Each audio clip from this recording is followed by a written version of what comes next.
say to you, girl, we couldn't get much higher. Come on, baby, light my fire. Come on, baby, light my fire. Try to set the night on fire. The time to hesitate is through. No time to wallow in the mire. Try now, we can only lose, and our love become a funeral pyre. Come on, baby, light my fire. Come on, baby, light my fire. Try to set the night on fire.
Boa noite a todos e mais uma vez a gente entra com a música, né? Lembrando que a música é do meu gosto, se você não gosta, ouve no mudo os primeiros minutos da live, tá bom?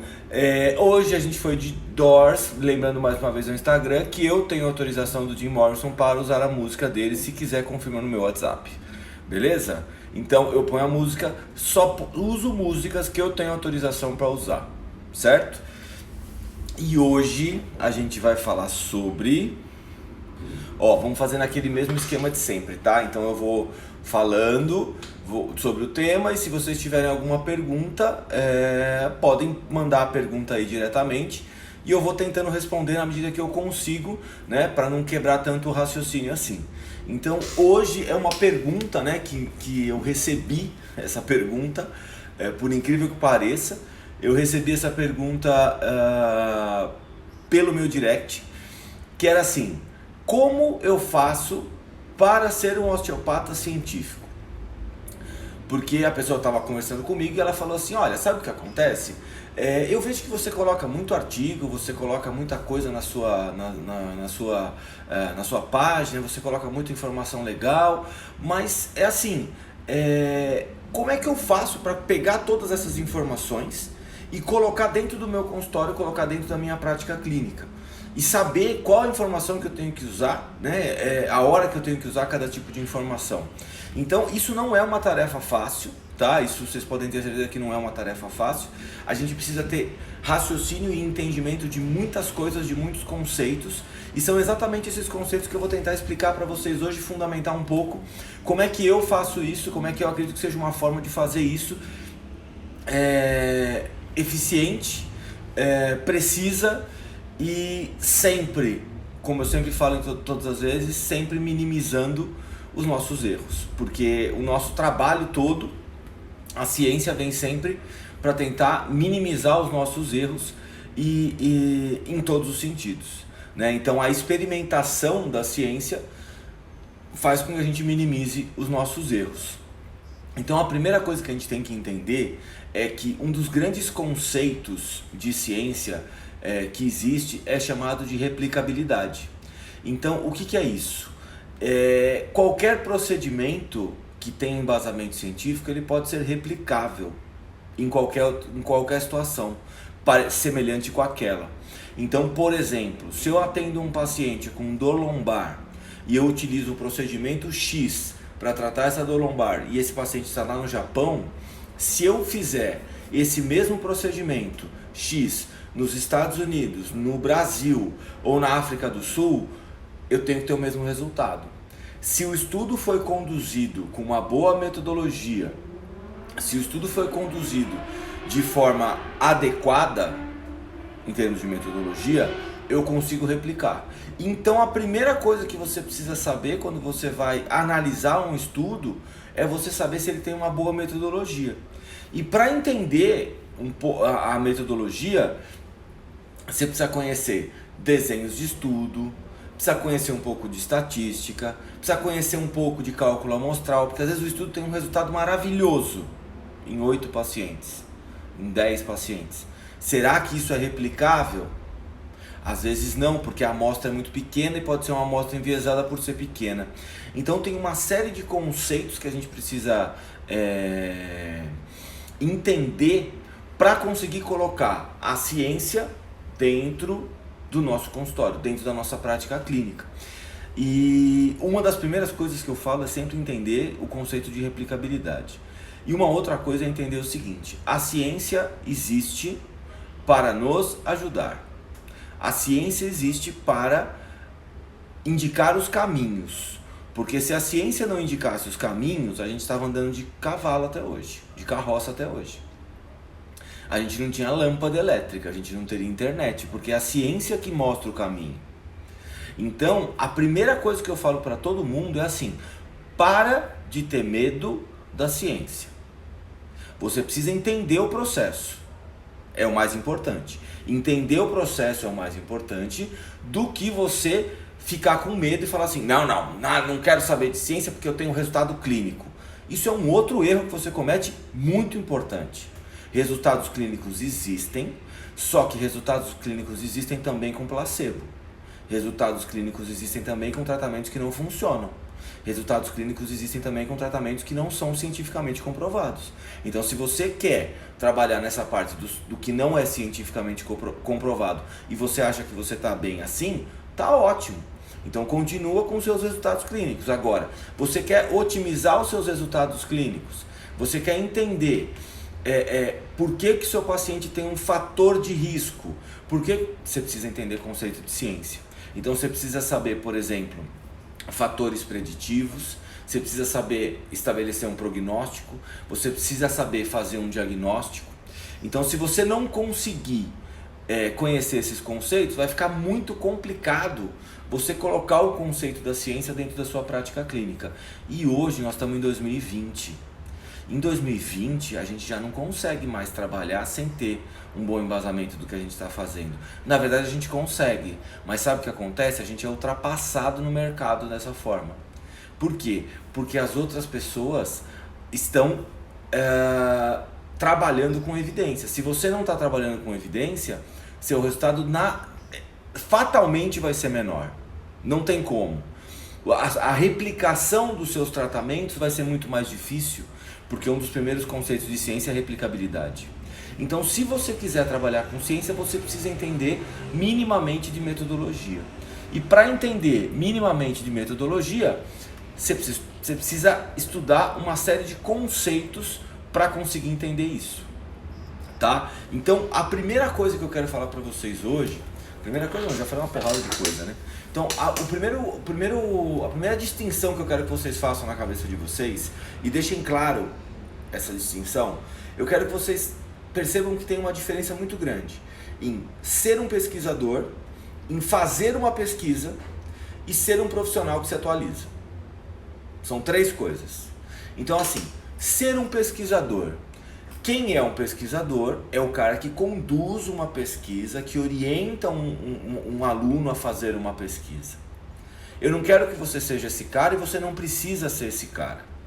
Esse cara está dentro de uma universidade, ele está dentro do instituto de pesquisa, ele está conduzindo os alunos a descobertas científicas. Então, esse é o pesquisador. Agora, você pode fazer uma pesquisa. Então, como aluno de uma especialização, como aluno de um mestrado, como aluno de um doutorado, como um aluno de algum curso, você pode ter a necessidade de apresentar uma tese de conclusão de curso, um TCC, ou você pode fazer uma iniciação científica, ou você pode fazer um mestrado, um doutorado. Deixa eu botar aqui embaixo o que é, ó. Obrigado. Dale Charlie, gracias. Como ser um... Esqueci de pôr. Osteopata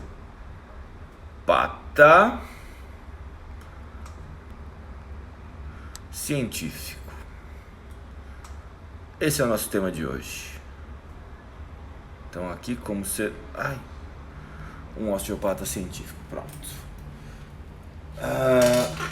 Então, se você precisa fazer uma pesquisa, você vai precisar provavelmente de um departamento de pesquisa, de uma faculdade ou de um instituto, e esse departamento de pesquisa vai ter um pesquisador que vai te ajudar a conduzir essa pesquisa, porque muitas vezes você, como aluno de um programa de especialização, de lato sensu ou estrito sensu, não vai saber conduzir essa pesquisa adequadamente. Porque, mais uma vez, o que eu falo para vocês, que é mais importante numa pesquisa é conhecer metodologia. Quando você faz as coisas com metodologia, você minimiza os confundidores. E isso é o mais importante. Então, quando você faz uma pesquisa bem conduzida, você minimiza os confundidores. Esse é o ponto mais interessante de se fazer na condução de uma pesquisa. Então a gente tem uma diferença grande entre ser um pesquisador, fazer uma pesquisa ou ser um profissional que se atualiza. O que é um profissional que se atualiza? É exatamente o que eu quero que vocês sejam. É isso. Ser um profissional que se atualiza é ser um osteopata científico. E o que é ser um osteopata científico? É um osteopata que sabe entrar lá no PubMed e descobrir exatamente qual é a melhor conduta que ele vai ter com aquele paciente que está na frente dele. Qual é a melhor forma de ajudar aquele paciente. Então, o que você tem que saber fazer? Você tem que saber utilizar ferramentas de busca, você tem que saber olhar os desenhos de estudo, você tem que saber olhar minimamente a estatística de cada estudo para você não ser enganado por estatística. Você tem que aprender a olhar o estudo de forma mais criteriosa, não lendo só o título e não lendo só o abstract. Então, existem critérios para fazer isso. Então, quando você é um profissional que se atualiza, naturalmente você acaba sendo o que a gente chama de osteopata mais científico.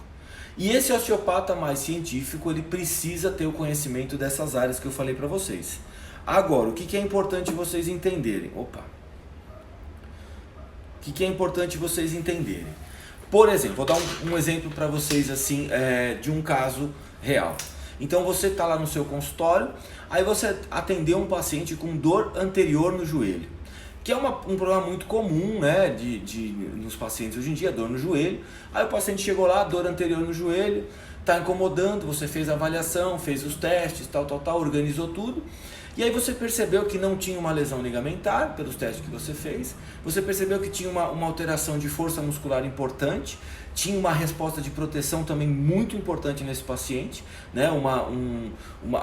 Aquele comportamento de medo e evitação de determinados movimentos. Na sua avaliação você consegue perceber isso. Então você tem que desensibilizar esse paciente de alguma forma e colocar esse paciente num programa de exercício, colocar esse paciente, utilizar alguma técnica para fazer com que esse paciente tenha minimamente uma melhora desse quadro. Então aí eu pergunto para vocês assim, como é que eu vou saber se eu tenho que manipular sacroiliaca, joelho, lombar, pé, tornozelo ou cervical alta? Não dá para saber.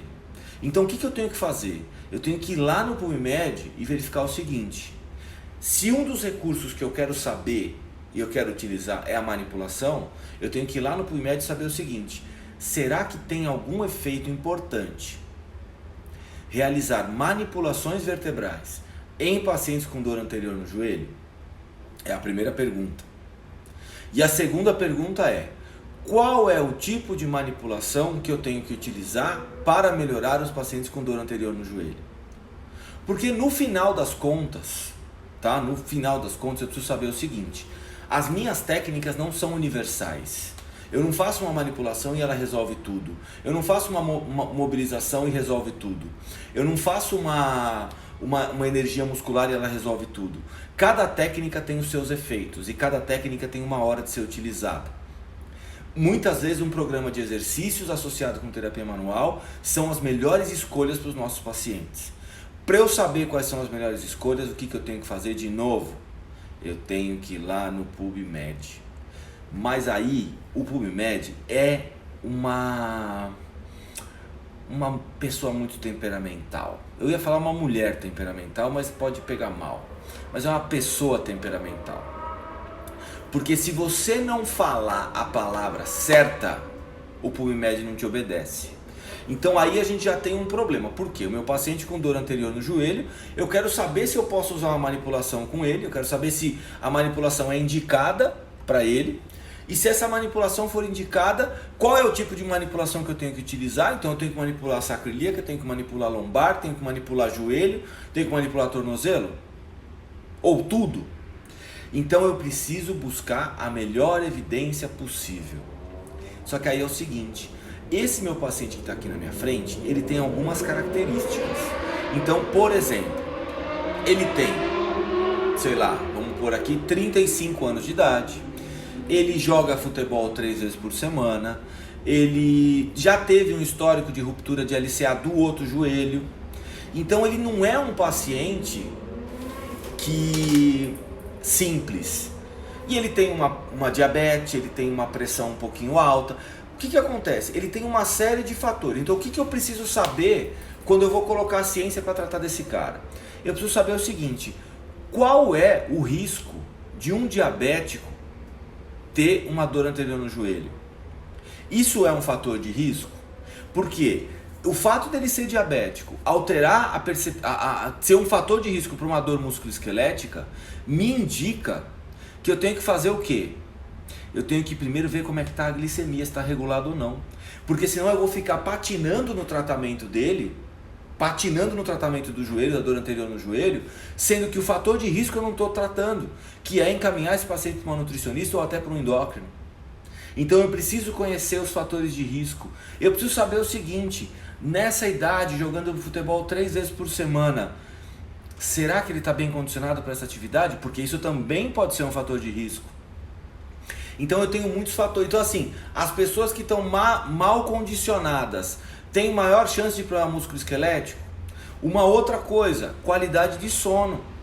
A gente já sabe que o sono é fator de risco para o sistema musculoesquelético. Então essa dor anterior no joelho pode estar relacionada com alguma alteração de sono? Sim. Você perguntou do sono do seu paciente antes? Então quando eu falo de colocar a ciência no nosso dia a dia, é exatamente em cada um dos passos que você vai fazer na avaliação. Cada um dos passos que você vai fazer na avaliação, você tem que perguntar, e cada pergunta que você faz tem que abrir uma caixinha. Opa, a diabetes é um fator de risco para o sistema musculoesquelético. Opa, a alteração de sono é fator de risco para o sistema musculoesquelético. Então, antes de pensar qual é o melhor tratamento possível, eu tenho que ver como é que eu vou abordar os fatores de risco. E se eu posso fazer alguma coisa nos fatores de risco. Porque se eu não fizer uma abordagem dos fatores de risco, o meu tratamento não funciona. E não é porque eu não sei manipular. E não é porque eu não sei prescrever exercício. É porque eu não entendi a complexidade do meu paciente. E eu não levei em consideração a ciência. Percebe como ela vem para ajudar? Aí vamos pensar o seguinte, o paciente tem um comportamento de medo e evitação de determinados movimentos. Mas dentro dos consultórios de osteopatia, a gente não trabalha com exercício. Exercício trabalha na fisioterapia. Então, eu como fisioterapeuta e osteopata, posso fazer um programa de exercício para esse paciente também. Legal. Agora é o seguinte, esse paciente tem um comportamento de medo e evitação em determinados movimentos quando ele faz no joelho. Quando ele senta, quando ele levanta, quando ele sobe escada, quando ele desce escada. O que eu tenho que fazer com esse cara a partir disso? Se eu for lá no PubMed e procurar comportamento de medo e evitação, como desprogramar o comportamento de medo e evitação de um paciente, o que eu vou encontrar? Que eu tenho que fazer uma exposição lenta, gradual, para começar a recuperar a confiança desse paciente nesses movimentos. Posso usar até alguns fatores de distração para ele realizar aquele movimento. Então, por exemplo, se o problema é descer escada ou subir escada, eu posso jogar uma bola para ele, ou pedir para ele fazer alguma outra tarefa durante essa tarefa, para ele perceber que ele consegue fazer. Por quê? Porque eu já fiz todos os testes ligamentares, musculares e articulares e eu percebi que o comportamento de medo e evitação não é por um problema musculoesquelético, é por alguma coisa que está acontecendo aqui. Então, mais uma vez, a ciência vem para mostrar para a gente como fazer e como abordar esse paciente. Por quê? Porque dependendo do que eu fizer com esse paciente, eu posso piorar. E posso piorar muito o quadro. Então a gente pode cronificar esse paciente de uma maneira muito simples. Por exemplo, comportamentos nossos fisioterapêuticos. Então eu falo sempre isso, eu me formei em 2000 em fisioterapia.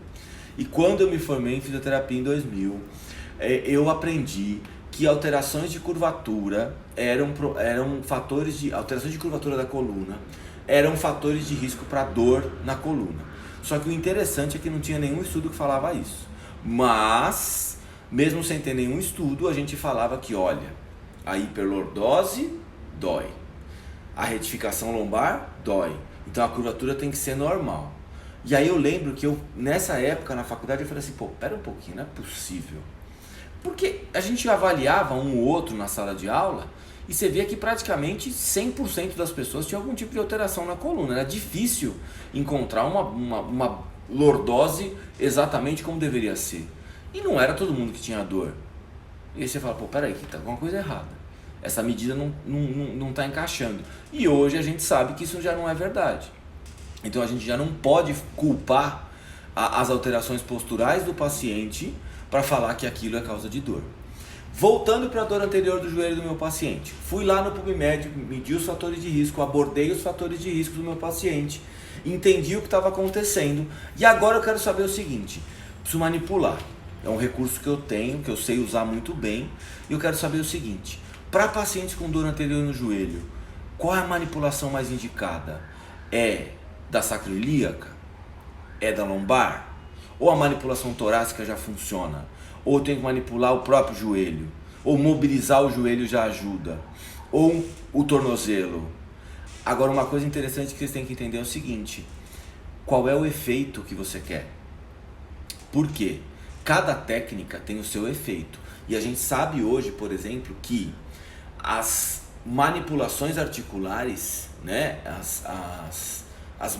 As manipulações vertebrais, elas têm muito mais efeito neurofisiológico do que mecânico. Então, por exemplo, e eu sei que um paciente com dor anterior no joelho, eu sei porque a ciência me diz isso, eu sei que um paciente com dor anterior no joelho, se ele aumentar a força do quadríceps dele de 30% a 50%, ele melhora 40% da dor. Só que o que acontece? Ele não consegue fazer um programa de fortalecimento porque ele tem dor. Então quando ele vai fazer um movimento, um agachamento, qualquer movimento com o joelho, com carga, ele sente dor. O que eu posso fazer? Eu posso aproveitar os efeitos neurofisiológicos da manipulação para gerar uma hipoalgesia local a partir de inibição de centros de modulação de dor com a manipulação vertebral e colocar ele num programa de exercício imediatamente após. Por quê? Porque essa hipoalgesia dura algumas horas depois. Então eu posso manipular e colocar esse paciente num programa de exercícios. Olha um tratamento baseado em evidência super simples. Então eu vou atender esse paciente no meu consultório, fazendo uma mobilização sacroiliaca, uma manipulação sacroiliaca e uma manipulação lombar. E a partir dessa manipulação sacroiliaca e dessa manipulação lombar, eu vou lá e vou fazer um programa de exercício no joelho dele. E quando eu faço esse programa de exercícios no joelho dele, quando ele está sob o efeito da manipulação, ele consegue realizar mais tarefas. E além disso, o comportamento de medo e evitação, com o exercício eu consigo inibir. Olha que bonito. E é uma coisa simples. Só que o que eu preciso saber? Eu preciso ir lá no PubMed e saber o seguinte. A manipulação é a melhor indicação ou a mobilização tem o mesmo resultado? Por quê? Para alguns desfechos, mobilizar ou manipular dá no mesmo. Então não precisa fazer barulhinho. Então para alguns desfechos, se eu quiser manipular é legal. Se eu quiser mobilizar, também. Fala, Rodrigo Ângelos, tá? Então, o que acontece? Ele tem um comportamento de medo e evitação. Então, eu tenho que ir lá no PubMed e saber o seguinte: como é que eu faço para modificar um comportamento de medo e evitação? Com exposição lenta e gradativa. Só que eu tenho que aproveitar os efeitos neurofisiológicos da manipulação para conseguir colocar esse cara num programa de exercício. E aí fica muito mais legal, porque eu vou chegar para ele e falar assim: olha, presta atenção uma coisa, nós vamos fazer um tratamento para essa sua dor anterior no joelho, eu vou realizar algumas técnicas aqui na maca e depois a gente vai treinar esse sentar e levantar ou esse subir e descer a escada, beleza? Então tá bom, então a gente vai lá, faz o tratamento passivo, né? E esse tratamento passivo permite o paciente realizar o tratamento ativo, que é o que efetivamente vai melhorar, porque eu preciso mudar a força no quadríceps. Por que eu sei tudo isso? Porque eu fui lá no PubMed, de novo falei dele. Porque eu fui lá no PubMed, peguei as evidências, peguei as melhores evidências disponíveis, e aí eu vi uma coisa, por exemplo. Foi realizado um trabalho, isso, neurofisiologia da dor, isso mesmo. Foi realizado um trabalho onde os pacientes tinham dor anterior no joelho e eles receberam um programa de exercício de hipertrofia do quadríceps, e essa hipertrofia do quadríceps foi um aumento da força da hipertrofia do quadríceps de 40% a 50%, ajudou a diminuir a dor em 40% no joelho desses pacientes. Mas aí tem um problema. Imagina que esse trabalho que eu encontrei lá no PubMed, para me referenciar, ele tem uma população, por exemplo, de atletas de vôlei, que tem uma solicitação completamente diferente desse meu paciente, que é um atleta amador de futebol, joga futebol 3 vezes por semana. Aí o negócio já não é, porque assim, a solicitação para um atleta de vôlei é completamente diferente da solicitação para um atleta de futebol. Como é que eu consigo juntar as duas coisas? Então, se eu não conseguir encontrar uma evidência que me mostre diretamente qual é o tratamento que eu posso fazer, eu posso encontrar uma evidência que me mostre indiretamente o que eu posso fazer. Não é a situação ideal, porém é o que dá. E aí, o que acontece? A melhor evidência disponível pode ser direta ou pode ser indireta, desde que ela seja de boa qualidade. Então eu preciso saber que eu posso encontrar, o meu paciente pode ter 30 anos, e eu encontrei um trabalho que foi feito com pacientes de 40 a 50 anos. Eu posso adaptar esse trabalho para o meu paciente de 30 anos e falar assim: olha, eu vou usar uma evidência indireta no seu caso, ou eu posso encontrar uma evidência direta, que é o melhor cenário possível, mas não é sempre que dá. Quer ver um outro exemplo? Fibromialgia. Eu sempre falo disso, porque eu passei por isso. Fibromialgia. A gente sabe que, porque eu tenho um paper publicado de fibromialgia com fortalecimento na água. Então a gente sabe que mulheres com fibromialgia conseguem melhorar muito os sintomas e as crises de fibromialgia quando elas fazem um programa de exercício de hidroterapia. Porque aí tem uma convivência social, tem uma série de coisas que acontecem. E melhora a força muscular, o condicionamento físico, diminui os sintomas da fibromialgia. O que acontece então? Eu atendo uma paciente e falo assim: maravilha, já sei o que eu vou fazer com a senhora. E eu trabalhava numa academia. Vou mandar a senhora para a hidroterapia. Ela: desculpa, eu tenho um pavor de piscina. Acabou a evidência. A melhor evidência disponível para a senhora não serve. Por quê? Ela não gosta de água, irmão. Ela não gosta de água. O que você vai fazer? Vai pegar a mulher, amarrar, jogar na água. Vai funcionar? Não vai. Então o que você tem que fazer com isso? Você tem que adaptar. Então você tem que pegar as características daquele programa e tentar adaptar numa outra situação. Então assim, o que foi feito no programa de hidroterapia?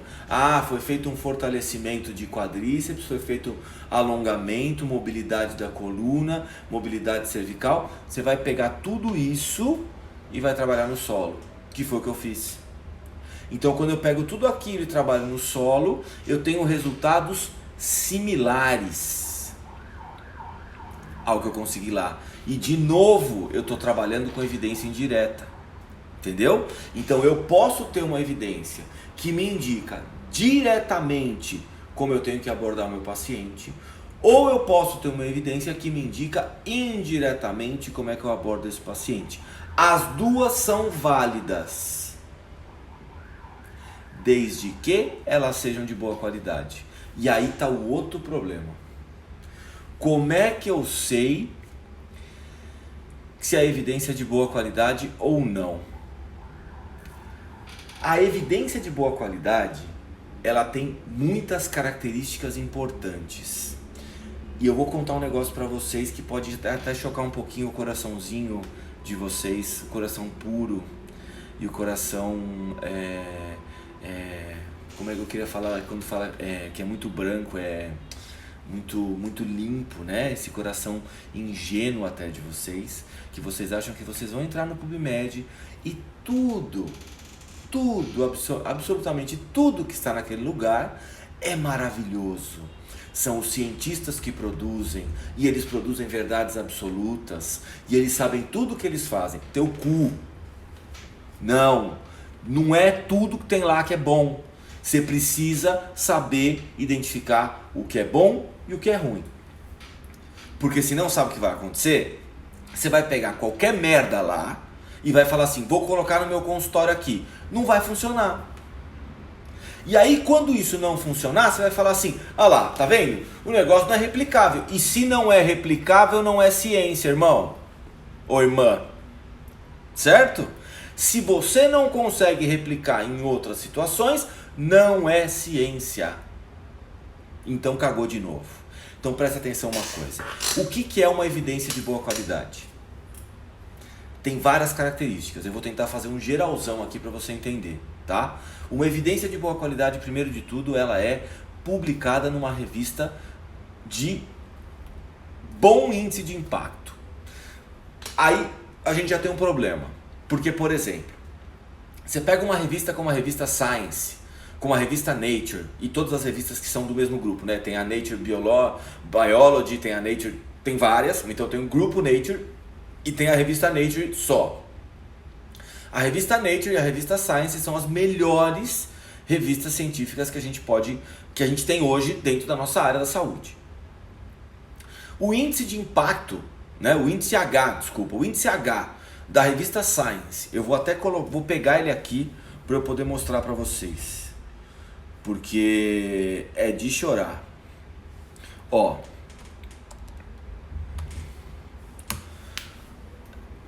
Eu vou falar pra você. O índice de impacto da revista Nature. Ó, deixa eu pegar aqui a Science primeiro. Da Nature eu já sei de cabeça. O índice de impacto da revista Science. Tá aqui, ó. Revista Science. O índice de impacto dela é 1100. O índice H é 1124. Eu não assino nenhuma revista. Depois eu não posso. Assim, eu vou explicar para vocês um negócio. Eu queria muito fazer uma live para explicar para vocês como é que faz para pegar artigo científico. Só que eu fui falar isso e o que acontece? Se eu ensinar para vocês o jeito pirata de pegar os artigos científicos, eu me fodo, porque eu estou publicando isso. Entendeu? Então eu posso até fazer uma aula disso pra vocês, não tem problema nenhum. Só que precisa ser privada a aula, não pode ser aberta assim. Porque eu não sei quem tá aí agora. Porque assim, eu não sei se vocês sabem, mas eu não tenho muitos amigos, né? Tem algumas pessoas que não gostam muito de mim, que acompanham as coisas também. Então é bom porque você aumenta a audiência, né? Então fica aí. Então o que acontece? Eu preferia fazer isso numa aula privada para vocês. Aí fica mais fácil e eu consigo explicar melhor como é que faz para pegar os artigos. E assim, basicamente, dá para pegar todos os artigos, tá? Eu vou mandar pelo Telegram o link dessa aula, a gente combina depois, tá? Mas eu faço para vocês depois. Agora sim, ó, vamos voltar aqui. A revista Science, ela tem um índice H de 1124, tá? O que é o índice H de uma revista?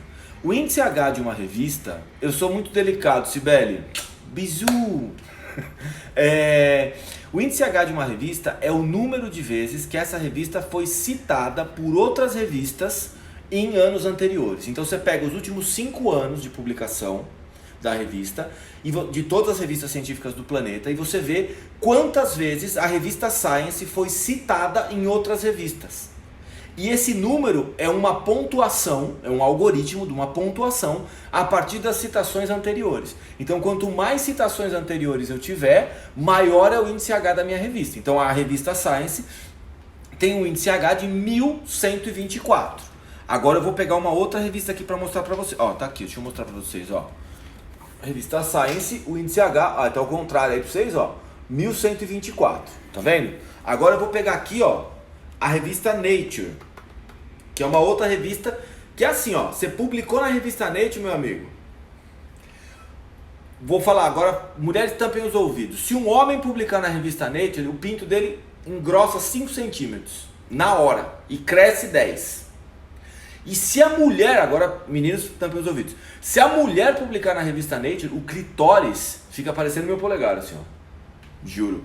Porque é status de pesquisador. Você publicou aí, você é foda e você é foda com PH. Entendeu? Então aí vocês têm que entender. Então, ó, revista Nature. Agora eu vou pegar aqui a revista Nature. Então lembra que a outra era 1124, a revista Science. Agora a revista Nature. Olha aqui, ó. 1159. Então, o que acontece? Revista Science e revista Nature são fodásticas. Fodásticas. Publicou ali, você nada de braçada. Você liga lá na Harvard e fala assim: amigão, publiquei na Nature. Dá pra você montar meu laboratório que eu tô comprando a passagem pra passar aí? Por quê? Porque para publicar numa revista dessa, seu artigo tem que estar com a metodologia fodástica, senão não entra. Tem até hoje, na revista Nature, teve um artigo sobre osteopatia que foi publicado lá. E esse artigo de osteopatia que foi publicado na revista Nature, lá no meu canal do YouTube, se vocês entrarem lá no YouTube, tem lá, eu tenho um vídeo que chama Osteopatia na Nature. Então entrem lá e vejam esse vídeo que eu explico esse artigo, por que ele foi publicado lá. Porque aí eu explico a metodologia do artigo, como é que ele foi feito, como ele foi bem feito. Ele foi o primeiro artigo que foi publicado sobre osteopatia na Nature. Então, o cara que publicou isso, eu nem lembro o nome do cara, mas esse cara aí decolou, entendeu? Tá em outro patamar, tá em outro nível, entendeu? Já não está entre os mortais, sabe? Das nossas publicações, das nossas 5, 6 publicações por ano e a alegria completa. Não, ele tá em outro nível. Ele publica um desse, ele fica 5 anos sem publicar. Tranquilamente ele mantém o status dele. Então assim, agora eu vou pegar, então a gente viu, revista Nature, 1159, revista Science, 1124. Agora eu vou pegar uma revista que é foda na nossa área. Então vamos pegar uma revista aqui, ó, por exemplo, revista Manual Therapy. Revista Manual Therapy, ela vai apresentar, aqui ó, peguei uma outra, Journal of Manual and Manipulative Therapy. Se liga. Não desanima, tá? Olha o índice. 36. O que isso quer dizer? Que nos últimos 5 anos, a gente tem pouquíssimas revistas que citaram os papers que foram publicados no Journal of Manual and Manipulative Therapy. Isso quer dizer o quê? Que é uma revista que é pouco referenciada. Então, na ciência, o que vale é quando você é mais referenciado. Quando você é mais referenciado, você tem um índice H melhor. Então a primeira coisa que você precisa saber é o seguinte: quer ver, tem uma outra revista que eu sempre gosto de mostrar, que é uma das melhores. Ó, Brazilian Journal of Physical Therapy. E o Brazilian Journal of Physical Therapy tá aqui. Tem um índice, ó, aqui, ó, AK. Tem um índice H de 32, que não é ruim. É a melhor revista de fisioterapia do Brasil. Agora, quer pegar uma revista de fisioterapia internacional? Vou pegar aqui para vocês, ó. O meu já tá todo enviesado, que eu boto uma letra e já sabe a revista que eu quero, de tanta vez que eu fiz isso. Aqui, ó. Journal of Orthopedic and Sports Physical Therapy, JOSPT. Índice H 112. Ou seja, para que eu preciso saber isso como clínico? Lembra que eu falei para vocês? Ser um osteopata científico é utilizar a ciência dentro da sua prática clínica. Então, para que eu preciso saber o índice H da revista? Para saber de onde vem a informação, meu irmão. Porque se você pega a informação da revista Boa Forma, ou se você pega a informação da revista Jospit, eu espero que você saiba que existe uma diferença importante entre as duas. Qual que é a vantagem de você pegar alguma coisa dentro de uma revista científica? A vantagem é que na revista científica a gente tem o que a gente chama de peer review, que é uma revisão por pares. Como que funciona uma revista científica? Os revisores, tem os revisores e os editores da revista. Então normalmente você entra lá no site da revista, manda o seu trabalho para a revista. Quando você manda o seu trabalho para essa revista ela manda esse trabalho para revisor 1 e revisor 2. Normalmente esses revisores não sabem quem são os autores do trabalho, nem de onde veio esse trabalho. Ele vai avaliar só são avaliadores cegos, né? Eles não sabem o autor, o laboratório, nada. Eles sabem o conteúdo somente. Então eles avaliam esse conteúdo desse paper e eles verificam se esse conteúdo desse paper é relevante e cabe para ser publicado na revista.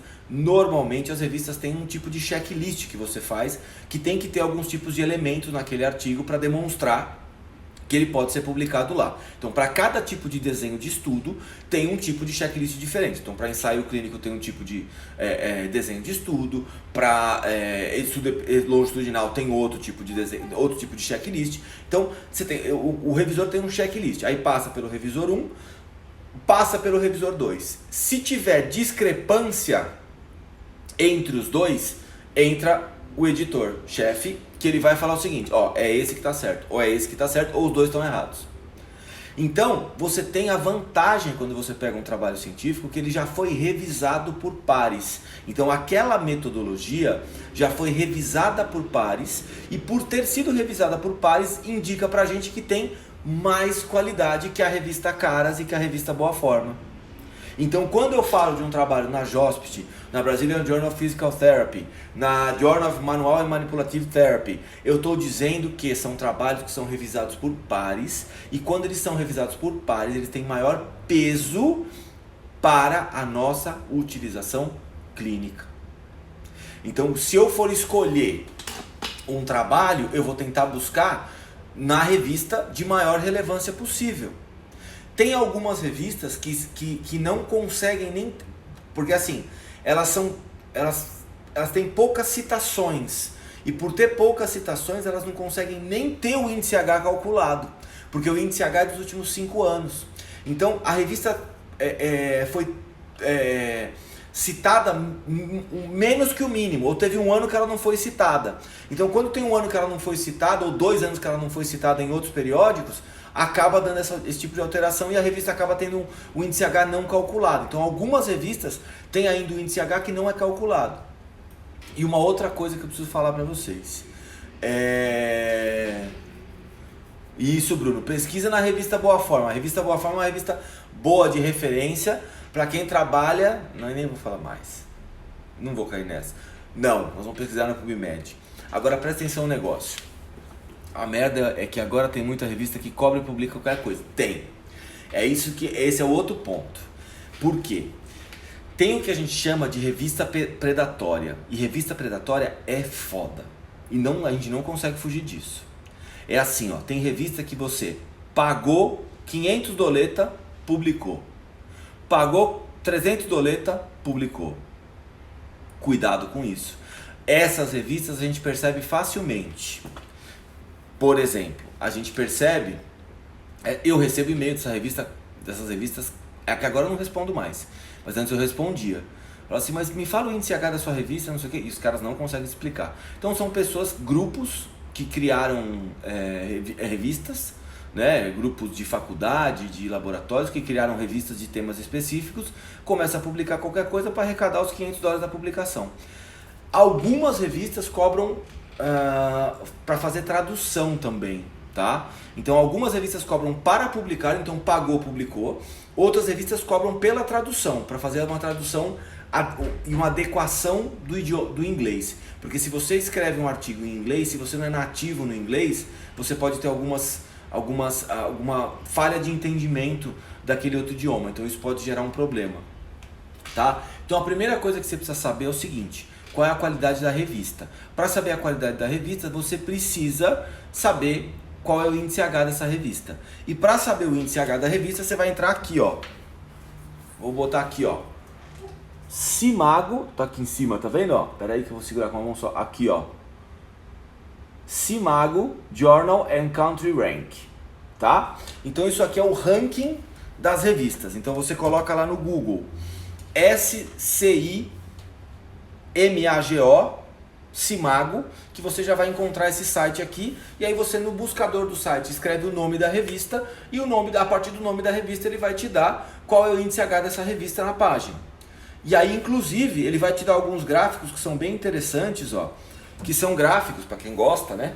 São gráficos que mostram a evolução desse índice H ao longo dos anos. Então, quanto que esse índice H variou ao longo dos anos? Então, você percebe, é como uma ação da Bolsa de Valores, né? Você percebe se a revista está com o índice H subindo ou com o índice H descendo. Se ele estiver subindo, publica que vai ser legal. Se ele estiver descendo, calma, segura. Beijo, Ana. Então, assim, primeira coisa que você precisa saber é o seguinte: de onde vem essa informação? A segunda coisa que você precisa saber é avaliar minimamente a estatística do paper. Por quê? Vou explicar um negócio para vocês. De novo, vou quebrar corações e infelizmente, vou ter que falar uma realidade para vocês. Não são todos os pesquisadores que são honestos com a estatística. Uma vez eu escutei de um amigo meu estatístico exatamente a frase: me fala o resultado que você quer que dá, que depois eu arrumo um teste estatístico para fazer isso.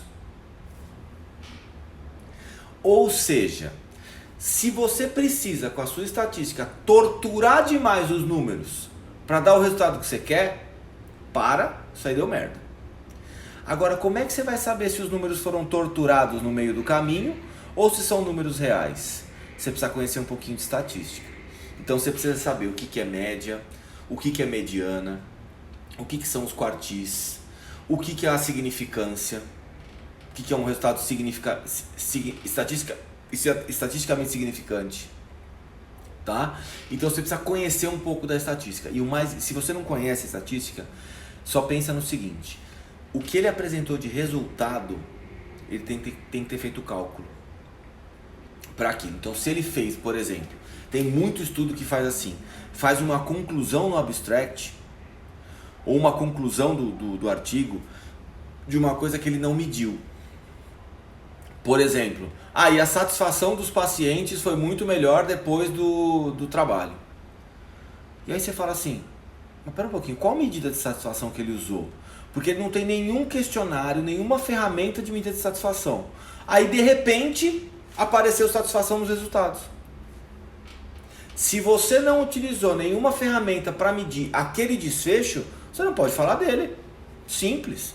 Se você está falando de dor, você vai ter que ter uma escala visual analógica de dor, algum questionário de dor, alguma avaliação específica de dor com algômetro, qualquer outra coisa.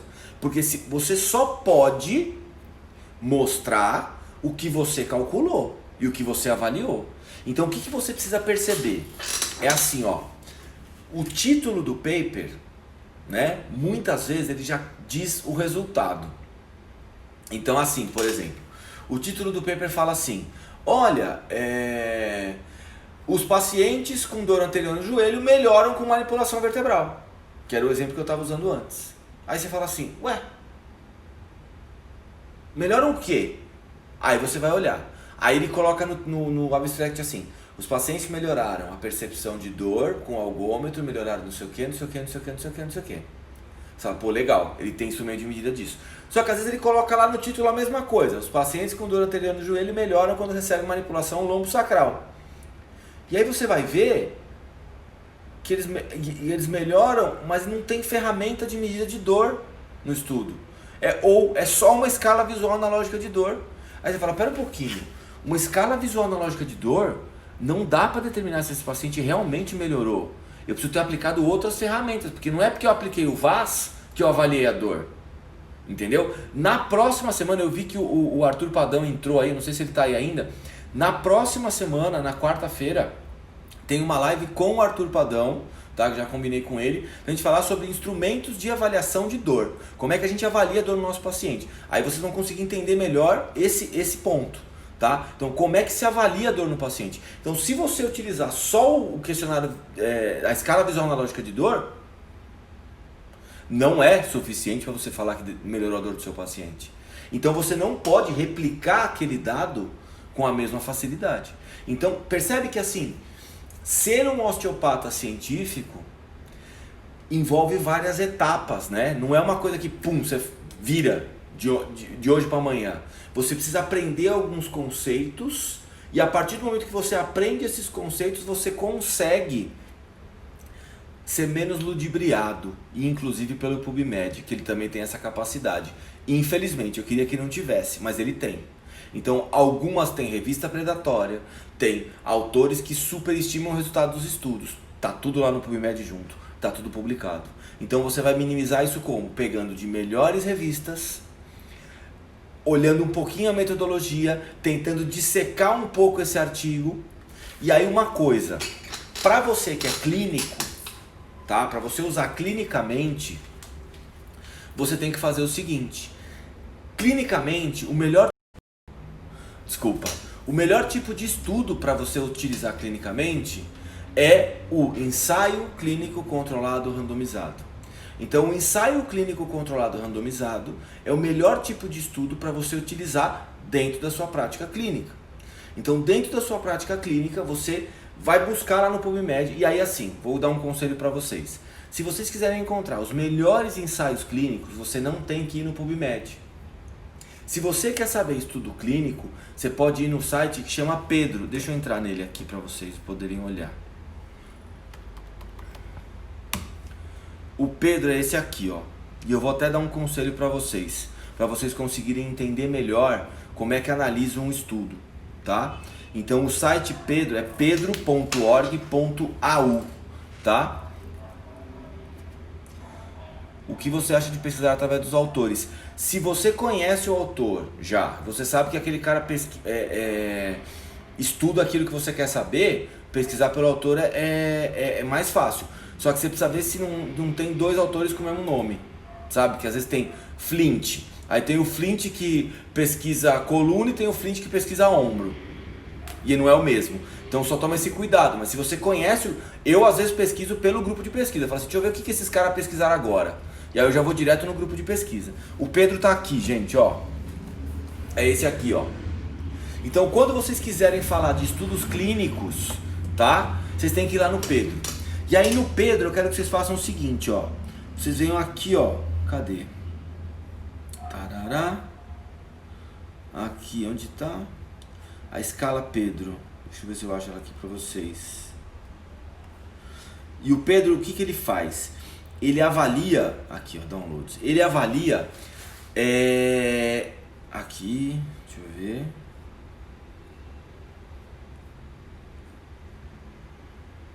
Aqui, Pedro Scale.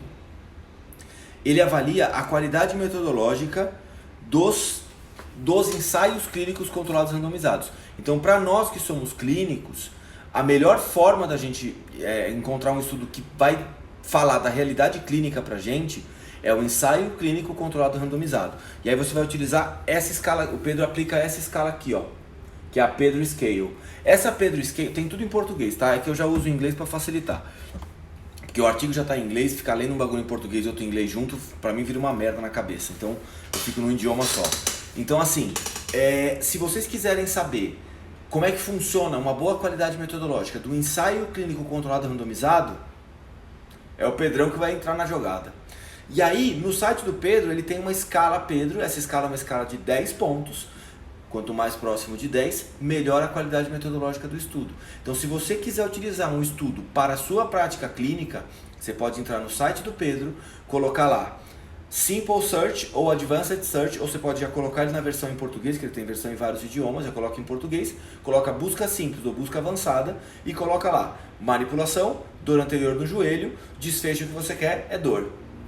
E dá o Enter. O que ele vai fazer? Ele vai te dar uma lista dos melhores estudos primeiro. Então os estudos que tiverem uma escala Pedro mais alta vão aparecer primeiro, os que tiverem a escala Pedro mais baixa vão aparecer depois.